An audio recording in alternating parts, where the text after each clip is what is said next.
আমার জ্যাঠামশাই রোজা মানুষ।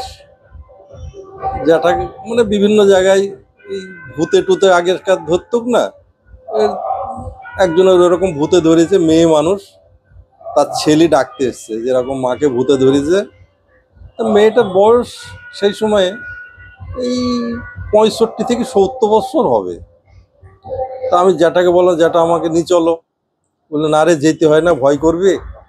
তা যখন বললাম যে না, নিয়ে যেতেই হবে, তখন জ্যাঠা বল তাহলে আয়। যে আমাকে এক জায়গায় বসালো, বসে কী সব মন্ত্র ফন্ত্র সব বললো। বলার পরে একটু জল নিয়ে আমার গায়ে ছিটিয়ে দিল। দেওয়ার পর আমাকে সঙ্গে করে নিয়ে গেল।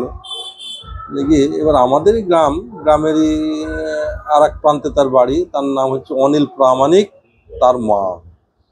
এবার যেটা যাওয়ার সঙ্গে সঙ্গে সে মেয়েটা বলছে, এই কাকে নিয়ে এসছিস, কে এসছিস?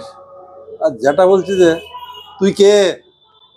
বলছে আমি একটা ব্যক্তি মারা গিয়েছিল, অপমৃত্যু মরণ, তার নাম করছে। তুই এখানে এসছিস কেন? তুই থাকিস কোথায়?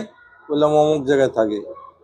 তোকে এখানে থাকা হবে না, তোকে চলে যেতে হবে। বলে না, আমি যাব না। যাবি নি? বল। তারপরে সেই কি সব এটা সেটা পুরি নাকের কাছে ধরলো।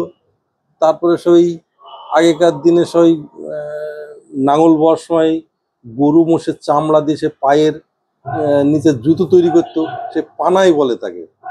সে পানায়ের কিছু অংশ নাকে ধরছি। তারপর বলছি না, আমি এখানে থাকবো না, আমি থাকবো না। বল থাকবো না তো কোথায় যাবি? বলি তাহলে বলি দে। বলে ওই জায়গায় চলে যা। চললি তো যাবো। তুই যে যাবি তাহলে তার একটা প্রমাণ দিয়ে যা। যে এবার একটা ঘোড়া মোটামুটি আনুমানিক কেজি 8-10 জল ধরবে, 8-10 লিটার।